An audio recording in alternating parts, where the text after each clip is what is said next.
মুত্তাকিনের তো কয়েকটা সিফাত আমরা পাইলাম। কি পাইলাম?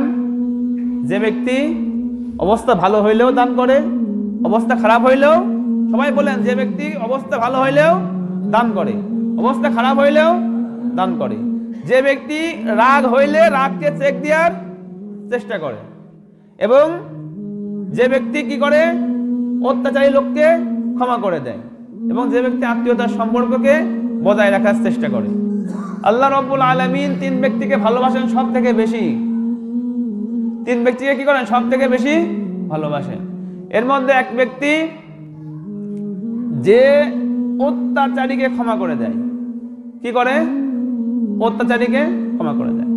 তার উপরে কোনো জুলুম করা হয়েছে, তার উপরে কোনো অত্যাচার করা হয়েছে, তার সাথে কোনো অন্যায় করা হচ্ছে, সে ইচ্ছা করলে অনেক কিছু করতে পারে, তার সক্ষমতা আছে, তার হক আছে, তারপরও সে কিছু না বলে তার ব্যক্তিগত জিনিস ছিল সেটা। এমন জিনিস না যে অন্যের হক নষ্ট করছে আমি চুপ থাকবে, এমন কথা কিন্তু না।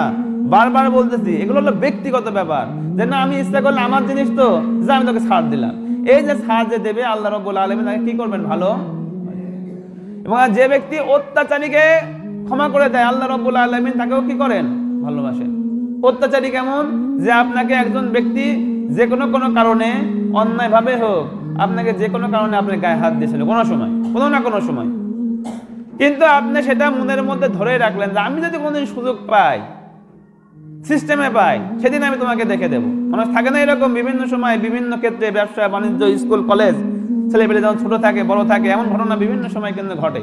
ছোটখাটো বিষয় নিয়ে গায়ে হাতাহাতি হয়ে যায়, তখন অন্যজন রেগে মনে রাখে আমি কোনোদিন যদি সুযোগ পাই তাহলে কিন্তু তোমাকে দেখে দেব। তো এই ধরনের না করে আপনার সাথে অন্যায় হলেও যদি আপনি অত্যাচারিত হওয়ার পরেও ক্ষমা করে দেন, ভালোবাসবে আপনাকে কে? আল্লাহ রাব্বুল আলামিন এখানে বলে দিচ্ছেন। আর একটা আত্মীয়তা সম্পর্ককে, যারা তার সাথে আত্মীয়তা রাখতে চায় না কিন্তু সে নিজে চেষ্টা করে আত্মীয়তার সম্পর্ক থাকে। আর আমাদের মধ্যে এখন বর্তমানে আমরা সবসময় নতুন কুটুম নিয়ে ব্যস্ত বেশি হই। নতুন শ্বশুর বাড়ির কুটুম হলে তো আরো বেশি ব্যস্ত হয়ে যায় তাদেরকে খাওয়ানো পড়ানোর জন্য। কিন্তু আমাদের আপন আত্মীয় যারা, নিজের ফুপু, নিজের চাচা চাচি দুর্বল হইলে, নিজের খালা দুর্বল হইলে তাদের প্রতি কিন্তু আমরা অতটা সদয় হই না। কিন্তু আমার ওয়াইফের খালা যদি ওরে বাপরে বাপ কোন রকম বাড়িতে একবার আসে, কত রকমের গোস্ত বাজারে পাওয়া যায় সব হাজির হয়ে যায়। যদি আমার দাদি শাশুড়ি আসে, অনেক কিছু হয়, কিন্তু দাদি যে অসুস্থ অবস্থায় পড়ে থাকে বাড়িতে, আমাদের একবার খোঁজ নেওয়ারও কি থাকে না, সময় থাকে না।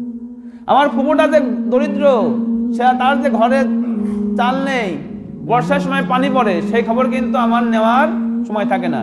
কিন্তু আমার চাচা শাশুড়ির ননদের মেয়ের বিয়ে হচ্ছে, সেখানে আমি 5,000 টাকা দিতে আমার বাদে না, বাদে।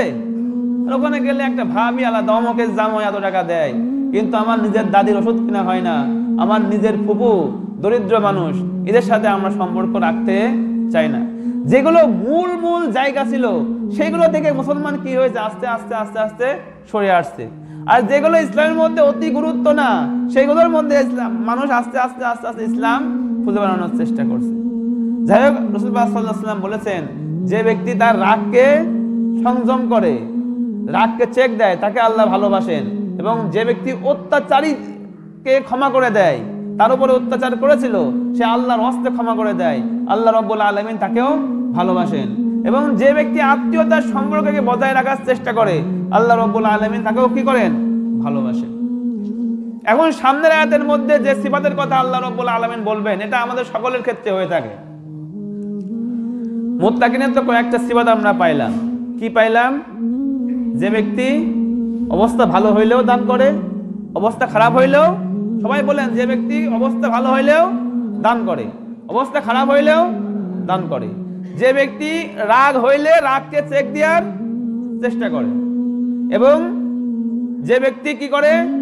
অত্যাচারী লোককে ক্ষমা করে দেয়, এবং যে ব্যক্তি আত্মীয়তার সম্পর্ককে বজায় রাখার চেষ্টা করে।